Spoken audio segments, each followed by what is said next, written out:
नमस्कार दर्शकों, मैं एक बार फिर से आपके सामने हूँ। मेरा नाम है अजयदीप सिंह, परफेक्ट टाइमलाइन के साथ में हूँ और इस समय मैं खड़ा हूँ तवी नदी के किनारे। महाराजा हरि सिंह की जो पार्क है ये तवी नदी के किनारे बिल्कुल बनी हुई है। आपने भी देखी होगी, जम्मू के तमाम लोग जानते होंगे इस पार्क को। बहुत ही बड़ी सुंदर पार्क जो है ये जम्मू कश्मीर की जो सरकार है उसने बनाई है, जम्मू डिपार्टमेंट ने बनाई है, जो सरकार है इसलिए बनाई है ताकि जो जम्मू के लोग हैं, जो आसपास शहरों में बैठे लोग हैं, जब वो अपने घरों से थक जाएं, उन्हें बाहर घूमने का मन करे तो इस तरह की सुंदर पार्क में आकर वो अपना मन बहला सकते हैं।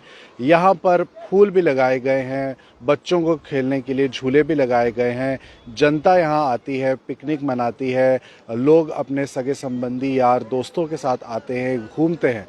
आप सोच रहे होंगे कि मैं आपको ये सब बातें बता रहा हूँ, क्यों बता रहा हूँ? ये सब आप पहले से जानते हैं, लेकिन जो आप नहीं जानते वो ये बात है, और शायद जिसे जानते भी हों लेकिन हम उन बातों पर गौर नहीं करते। और बहुत सारी शिकायतें हमें सरकार से होती हैं, सरकार को भी विपक्षी पार्टियों से होती हैं। पॉलिटिक्स की बात करें, एक जर्नलिस्ट के नाते हम बहुत लोगों से मिलते हैं, पत्रकार हैं हम मौजूदा सरकार के नुमाइंदों से भी मिलते हैं, जो अपोजिशन में बैठे लोग हैं उनसे भी मिलते हैं, पीड़ित लोगों से भी मिलते हैं, आम जनता से भी मिलते हैं, चाहे वो छात्र हों, चाहे वो यहाँ के आम नागरिक हो, बूढ़े बुजुर्ग हों, हर किसी वर्ग के इंसान से हमारी मुलाकात होती है। उनसे हम बातचीत करते हैं, उनकी जानकारी रखते हैं, उनकी समस्याओं के बारे में हम जानते हैं। तो जो आप मेरे पीछे देख रहे हैं इस समय, यहाँ पर कुछ फैमिलीज़ आई हैं। मैं उस तरफ दिखाना चाहूँगा अपने कैमरामैन को कि देखिए वहाँ पे भी बच्चे जो हैं खेल रहे हैं, झूले हैं, सब कुछ है। सरकार जो है अपनी तरफ से, सरकार की ये कोशिश रही कि एक ऐसी पार्क को बनाया जाए जो कि महाराजा हरि सिंह के नाम पर हो, महाराजा हरि सिंह को डेडिकेटेड हो और सहूलियत यहाँ पर सब तरह की हो। बाथरूम भी बनाए गए हैं और यहाँ पर रेस्टोरेंट भी है, सब कुछ है। लेकिन मेरा ये कहने का मकसद है कि जो हम श्रद्धांजलि महाराजा हरि सिंह को जो देंगे वो ये सब भी नहीं है। जम्मू उनकी एक जगह थी जहाँ से उन्होंने शुरुआत की, बहुत दूर तक अपना साम्राज्य उन्होंने फैलाया। तवी नदी के किनारे ये जम्मू शहर बसा है। लेकिन अगर हम बात करें तो ये सच्ची श्रद्धांजलि नहीं है कि सिर्फ एक पार्क बना दिया उनके नाम पर और लोग आते हैं, एंजॉय करते हैं। इस शहर को हम क्या दे रहे हैं? एक नागरिक होने के नाते हम क्या दे रहे हैं? क्या हम ये कूड़ा दे रहे हैं?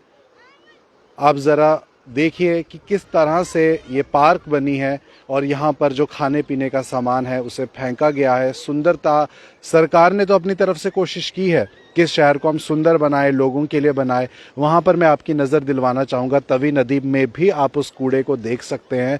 इस कलकल बहते पानी से, जो अपने आप में जम्मू शहर मंदिरों का शहर है, महाराजा हरि सिंह की विरासत कहें, एक इतिहास है, लेकिन आज इस तवी नदी पर ये कूड़ा है, इस पार्क के आसपास ये कूड़ेहा है। और सिर्फ यहाँ ही नहीं, जम्मू के कई जगहों पर, शहरों के बीचों बीच कई जगहों पर जो है वो कूड़े की जो हम बातें हैं वो देखते हैं। सिर्फ कूड़ा ही नहीं, कहीं पाइपें टूटी हैं, कहीं नालियाँ टूटी हैं। सरकार अपने, यहाँ पर मैं किसी को दोष नहीं दे रहा हूँ, यहाँ पर मैं सबको ये कह रहा हूँ कि किसी भी डेवलप्ड देश की अगर हम बात करते हैं तो सिर्फ वहाँ की सरकार ही नहीं, उसके पीछे जिम्मेदार होती है आम नागरिक भी। अगर आम नागरिकों की अगर हम बात करें तो यहाँ पे आप देखिए ये डस्टबिन है, सरकार ने तो लगा दिया है, ये डस्टबिन बना दिया है, लेकिन कूड़ा डस्टबिन में नहीं बल्कि कूड़ा डस्टबिन के बाहर पड़ा है। ये कुछ जो लाइव तस्वीरें हैं, ये दिखाने का कहीं ना कहीं जो मकसद है वो ये है कि सरकार ने अपना काम किया, आम जनता क्या कर रही है। आम जनता को भी ध्यान देने की ज़रूरत है। कोई भी डेवलप्ड देश, जैसे कि मैंने जिसकी बात पहले की, वो सिर्फ सरकार की वजह से नहीं बनता, वहाँ के नागरिक भी उस चीज़ में उनका बढ़ चढ़ कर साथ देते हैं, साफ़ सफाई पर ख़ास ध्यान रखते हैं। जो गवर्नमेंट की जो संपत्ति है, जो पब्लिक की संपत्ति है, उसको वैसा ही समझे जैसे वो आपका घर है, आपके घर की संपत्ति है। उसे सरकारी संपत्ति समझकर उसे ना तोड़ें ना फेंकें। जम्मू की हम बात की, महाराजा हरि सिंह को डेडिकेटेड है ये पार्क, लेकिन सिर्फ ये पार्क की नहीं, पूरा जम्मू उनको डेडिकेटेड है। और ये एक पुरानी जगह है, एक इतिहास है अपना। यहाँ के महल खंडर बन चुके हैं, यहाँ की सड़कें टूट चुकी हैं, यहाँ के जो पुराने किले हैं उनको अब हम देख नहीं रहे। इसमें सरकार की भी गलती है और आम नागरिक की भी, जो उसे उतनी इम्पोर्टेंस नहीं देता जितनी देने की ज़रूरत है। अगर हम बात करें यहाँ के नागरिकों की, तो एक नागरिक क्या चाहता है? वो यही चाहता है कि उसे ज़रूरी जो सहूलियतें हैं वो दी जाए, चाहे वो बिजली, पानी, खाना, नौकरियाँ। यही एक आम आदमी की गुजारिश है और इसलिए आम आदमी टैक्स भी पे करता है और इस तरह के का इंफ्रास्ट्रक्चर भी बनता है। लेकिन जब सरकार की भी बात करें तो अपने नाम को बढ़ाने के लिए कुछ भारी भारी बोर्ड्स तो लगा देगी कि ये स्मार्ट सिटी बनने वाला है, बहुत खर्चा भी करेगी, लेकिन कुछ ज़मीनी स्तर पर काम भी नहीं करेगी। कई बार अपने वोट बैंक के लिए आप चीज़ों को बहुत आगे पीछे करते हैं, लेकिन अगर आपको कोई असलियत दिखानी है तो असलियत दिखाने के लिए असली में काम भी करना पड़ेगा और जनता को भी उसमें पूरा सपोर्ट करना पड़ेगा। जब मैं इस पार्क में आया तो मैंने ये सब कुछ दृश्य देखा कि लोग खुश हैं, लोग परिवार के साथ आते हैं, जो प्रॉपर्टी जो सरकार ने इन्हें बना के दी है उसका भरपूर एंजॉय करते हैं। सरकार भी अपनी तरफ से कर रही है, लेकिन सिर्फ इतना ही काफ़ी नहीं है।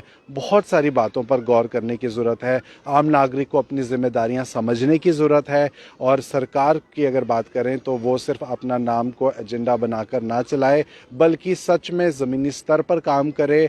बिजली पानी देना ही आज की डेट में सिर्फ काफ़ी नहीं है, बहुत सारी चीज़ें हैं, क्योंकि आज हम जिस सदी में जी रहे हैं, आज़ादी हुए हमारे देश को बहुत साल बीत चुके हैं, लेकिन कई गांव ऐसे हैं जो आज भी बिजली के बिना हैं और कई लोग अभी तक ज़रूरी जो उनके लिए जो ज़रूरी चीज़ें हैं, चाहे वो बिजली, पानी हो, शिक्षा हो, उसे प्राप्त नहीं कर पा रहे और ये बहुत दुर्भाग्यपूर्ण बात है। जम्मू को अगर हमने कुछ बनाना है, एक स्मार्ट सिटी बनाना है, तो इसमें सिर्फ सरकार नहीं, आम जनता का भी रोल होना बहुत इम्पोर्टेंट है। सिर्फ स्मार्ट सिटी के नाम पर ही बहुत कुछ कहना काफ़ी नहीं होता, करना भी ज़रूरी होता है। और अगर आम जनता भी यहाँ पर अपना कुछ लुत्फ़ लेना चाहती है, चाहे वो इन पार्क्स का हो, अच्छे इंफ्रास्ट्रक्चर का हो, अच्छी नौकरियां का हो, तो अपने आप में भी हमें जागरूक होना पड़ेगा और देश को तरक्की के रास्ते पर और ख़ास तौर पर अपने जम्मू कश्मीर को तरक्की के रास्ते पर अगर लेना है तो मिलजुल कर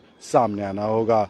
ऐसी कुछ भावना थी, एक जर्नलिस्ट के नाते, एक पत्रकार के नाते मैंने आप सबके साथ शेयर की है और सच्चाई जो है उससे हम कभी भी अपना मुंह नहीं छुपा सकते। तो आप हमारे साथ बने रहिए परफेक्ट टाइमलाइन के साथ। तमाम बड़ी खबरों के लिए हम आपको पल पल की खबर अपडेट देते रहेंगे। मुझे अजयदीप सिंह को मेरे कैमरा पर्सन सुनील शर्मा के साथ इजाज़त दीजिए। परफेक्ट टाइमलाइन को आप फेसबुक पेज पर भी फॉलो कर सकते हैं। नमस्कार।